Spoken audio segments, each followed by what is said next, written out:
Welcome to the Top M&A Entrepreneurs. Today, my guest is Colin Keeley. Colin Keeley has acquired two companies, working on his third. He's got a company called Vern, which buys SaaS, buy and build. He's also has a little course called Indie PE, which helps buy small businesses. And he's also got a podcast called Indie Acquisition. And so welcome to the show, Colin. How are you? Thanks for having me. Doing great. Yeah. So let's go back kind of where this started. What was your call to adventure to start acquiring companies? So background, did a bunch of startups. Most of them failed, some small successes. So software marketing agency, a TV and movie recommendation company. I had a sharing economy startup that raised some money and flamed out. Through that process, met a venture capitalist who liked me, didn't like my business at all, but liked me well enough to bring me on. So ended up in venture capital, and we were leading Series A deals, and also we were a startup studio. So once to twice a year, we'd spin up new companies. And that process of like finding product market fit is just really, really hard. And I was a student of like how other people were trying to do it. So there's a lot of other startup studios out there.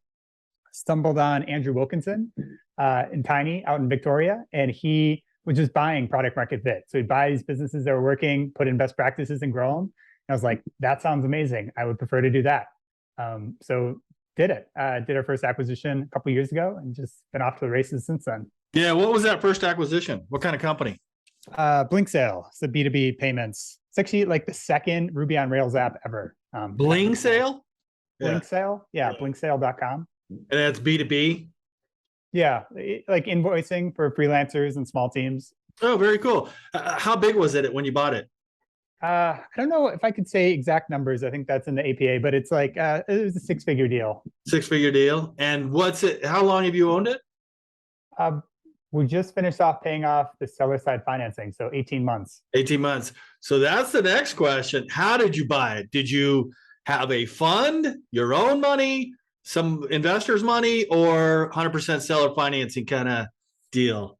I'm a big fan of starting small and making small mistakes. So we'd never done it before. So it was just our money, me and my partner. So I'm like the marketing and the business and side of it, finance as well. My partner's the tech and product. So it was our own money and seller side financing. Yeah. How much kind of seller financing? Kind of a range. Was it majority or lower I'd amount? love to be completely public about like all our deals. I think we aren't allowed to. Okay. So. But it was a significant amount of seller financing, let's say. There was some. What? So why did they sell? What was the motivation behind them? It's actually, the owner was super cool, Brandon and Patrick.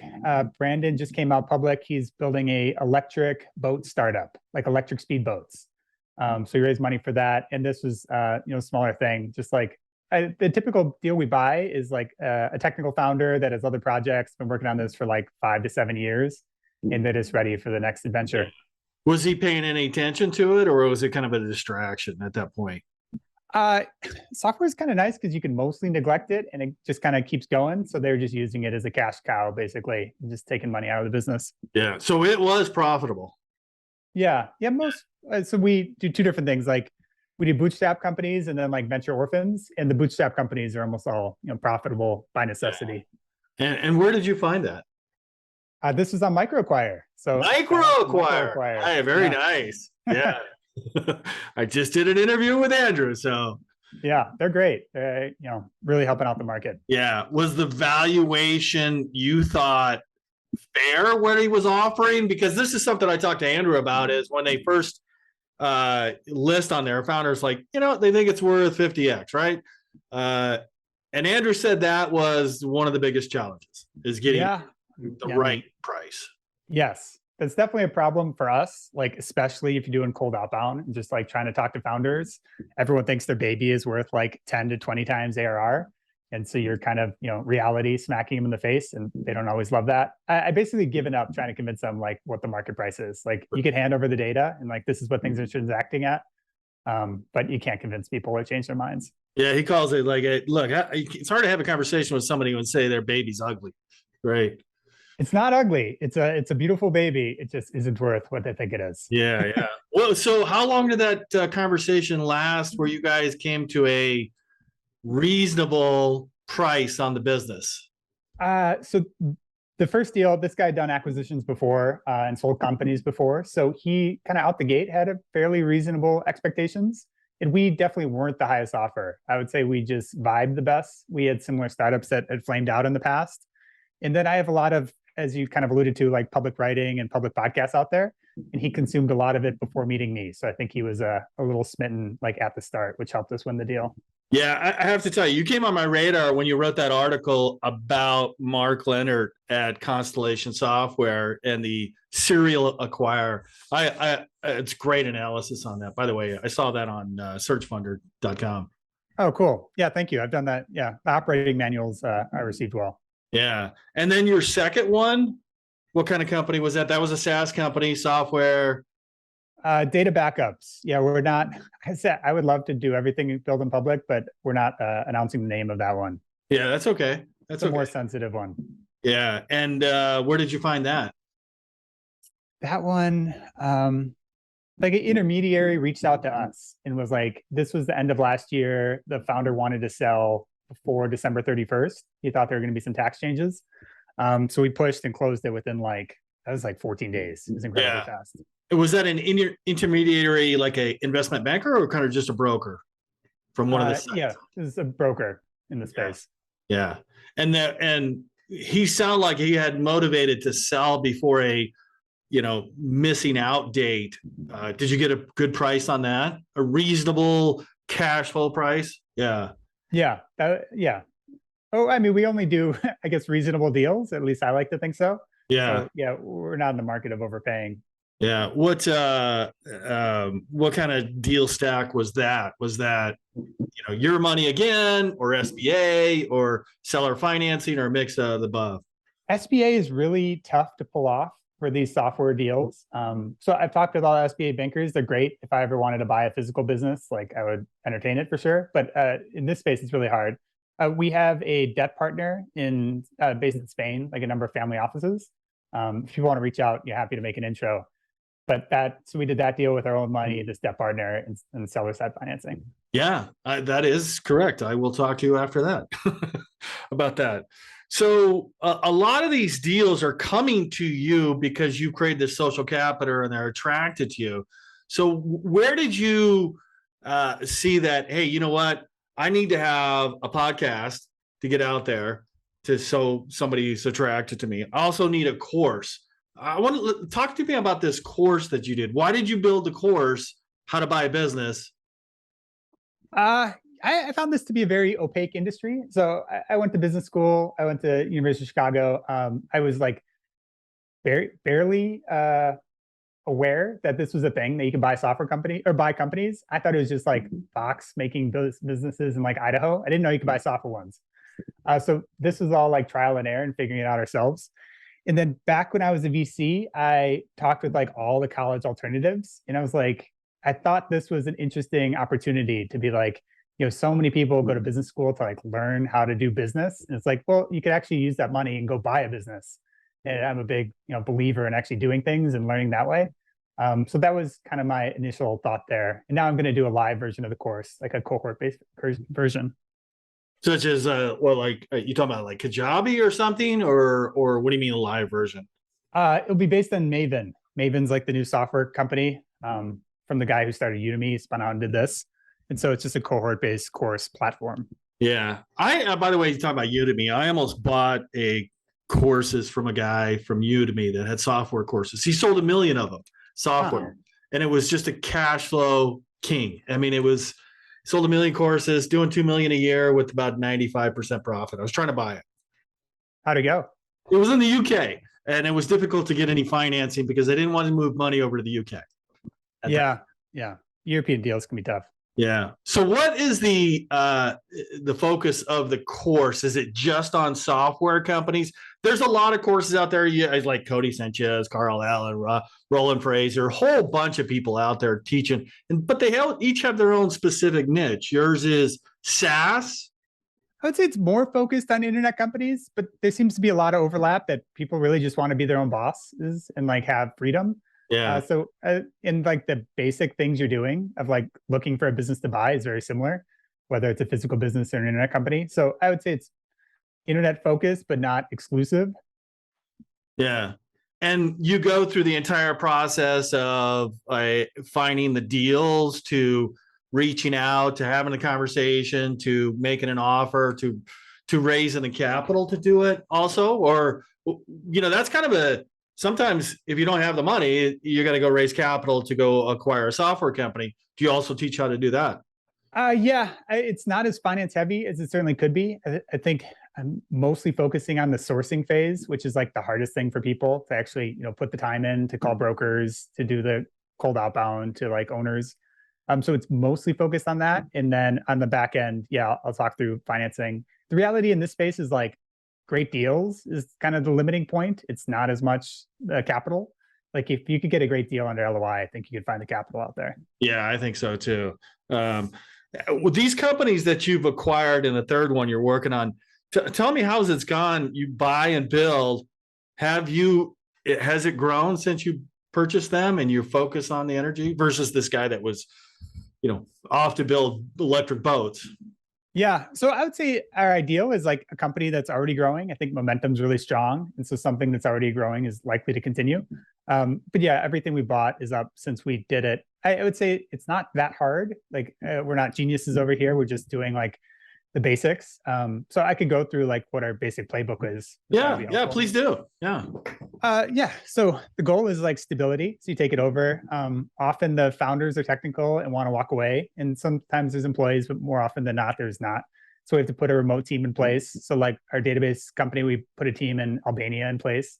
So product manager, developer, you have developers kind of all around the world.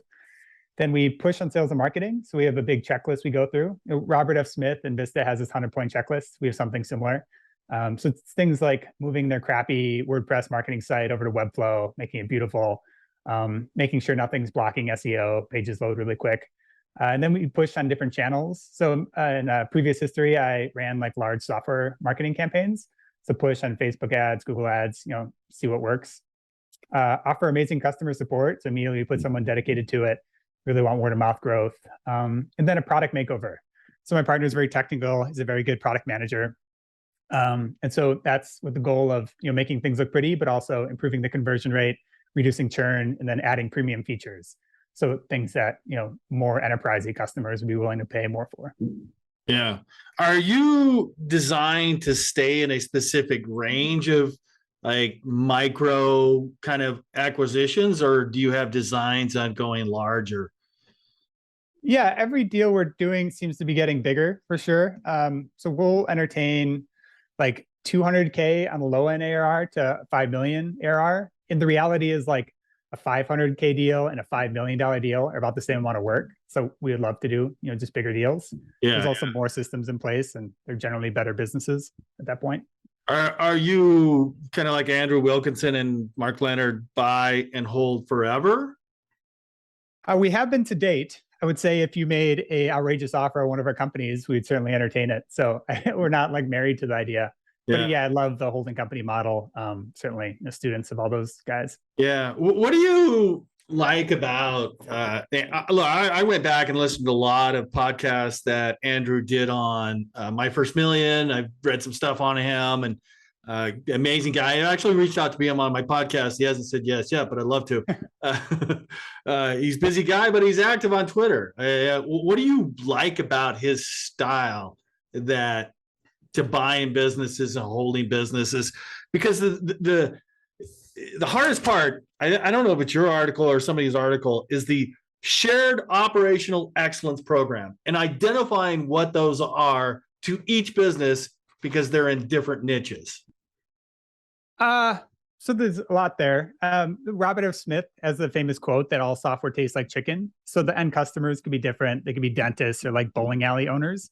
But like the core things you're doing as the software owner is like improving the software, improving usability. They're doing very similar marketing channels. So you have different end customers, different niches, but like what you're doing day to day is pretty similar, what the companies are doing. Yeah. Nope. Why do I like Andrew? Aside from his amazing track record with WeCommerce, the Shopify stuff, and then I don't know, what is it, 28, 32 acquisitions at Tiny Capital? Oh yeah, he's got a bunch. I must be approaching like 40 wholly owned companies now. But I think starting companies is really fun. It's really sexy. It's a lot of work, and it's very. I think there's a lot of randomness to it. I think buying established businesses with like existing cash flow isn't as sexy, and I think there's a boringness discount. But I think it's a wildly underrated way to build wealth. I just think it's very effective, and like everyone that's done it, SBA is a quote that I think like 98% of SBA 7A loans like never default. Never default. Companies survive. Yeah. It's just finding somebody in the SBA that does software. Yeah. Yeah. Fair. Yeah. Yeah. What about Mark Leonard, man? I love reading his annual reports because he's kind of homespun like Warren Buffett stuff. And the transparency he gives and the responsibilities he gives to his business units, like they're allowed to make acquisitions without him knowing it. Yeah, we've been beaten out by Constellation a number of times recently. So definitely, it's like losing a basketball game to Michael Jordan. So I mean, it's cool. Of course, we lost to Michael. We don't have the money, but why? So why did I do like any of these operating manuals? So I came across Andrew first. Andrew said Mark Leonard was one of his idols. So I was like, well, I got to learn all about that guy. And so he's probably the best one in the space and one of the originals. So he's done 500 of these acquisitions at this point. Yeah. And then my other ones, Robert F. Smith, he's probably the biggest software buyout fund. Andrew models himself as like the nice guy in this space. And Joe Lamont and ESW are like the dark force or the Darth Vader in the space.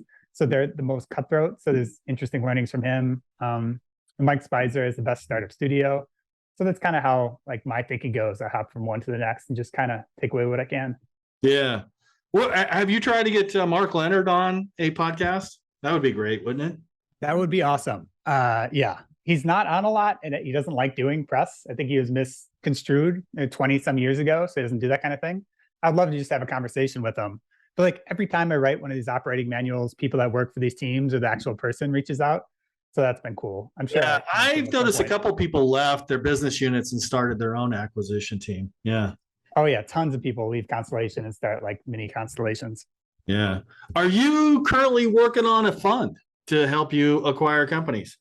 Yeah. I mean, that's what we've encountered is like people really like Brent and Colin, but there's a limitation to that. And it turns out a limitation is like millions of dollars.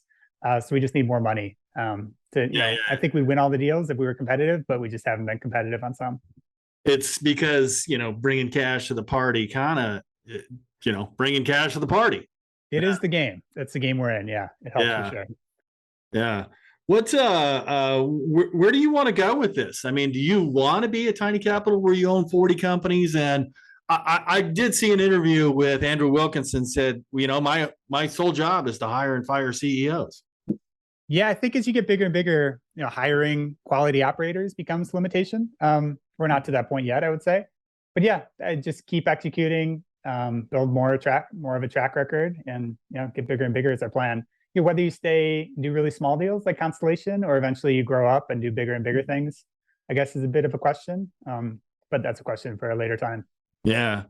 So what do you get out of offering that course? I mean, I've seen some successful students. They bought the course, they acquired company. Does it help you with deal flow? Oh yeah. Yeah. I think the reality with courses is like a lot of people do it. They like it. They enjoy it. They get closer to you. And then people send you deals, and whether they like, I'm not that concerned about launching like a million competitors. I don't think that's reality. So a lot of people. I don't see that as a problem. I would. Yeah. You wouldn't be interviewing with me if you had a problem with that. Yeah. Yeah. I think it's fun. I always kind of intended to go back to like one of my alma maters and teach when I was like old and retired. It's like, hey, it turns out I could do that right now. And got 40 million in your bank and go, you know what? You don't have to be here. Yeah. Yeah. So I don't think I'll ever do that. I think the scale of the internet is just great. And it's been fun. And also like putting a course together is probably like the best way to distill your learnings. Like, you think you know it, try to teach it. And then you really, figure out it. And then you get better at it because you're consciously thinking about it. Right. Yeah, I would say the same thing about writing, posting to Twitter, posting to my blog, any of that stuff. It's just like, making my thinking more concrete. Yeah. Are you active on all the social media channels? Either just to use one, or is it Twitter, SMB, LinkedIn, Search Funder? Yeah, just Twitter is like my main one. And then I started cross posting to LinkedIn because they're starved for content. It's just a bunch of, crap like employee stuff over there. Yeah, it's like 2% actually post out of the, Yeah. 800 million people on there. Yeah. So I cross post and, that basically doubles your reach, or sometimes things will kind of not do anything on Twitter and blow up on LinkedIn. So that's been kind of nice. But no, I haven't done TikTok or anything. I'm not much of a dancer. Yeah. What about, yeah, I don't use TikTok, but I watch Miss Excel make millions of dollars from TikTok. Yeah. Yeah. We should probably all be on there at some point, but I don't know. I don't know how to take, like, how to buy a business course, like singing, going, hey, that doesn't seem to translate for me. No, we'll see. Hey, I got to go back something you wrote on your website, that one of your startups was stretchy pants. Now, what was that? Is that Jack Black, stretchy kind of pants? This was just scratching my own itch, and like this is what I said earlier, like finding bad businesses and sticking my hand in electrical sockets. And I'm kind of an odd body shape. I'm pretty tall. I'm 6'7". And so You're this is building 6'7"? Yeah. Can you still dunk?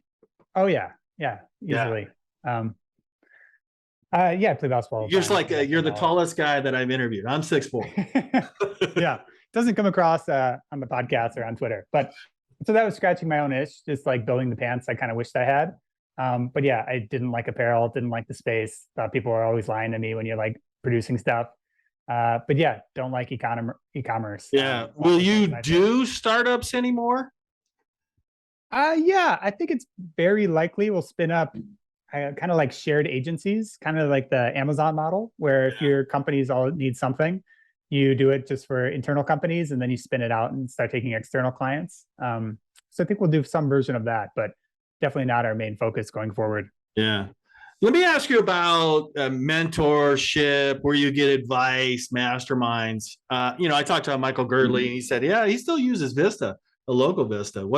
Who do you go to or inspired by? It could be books, could be anything. Yeah.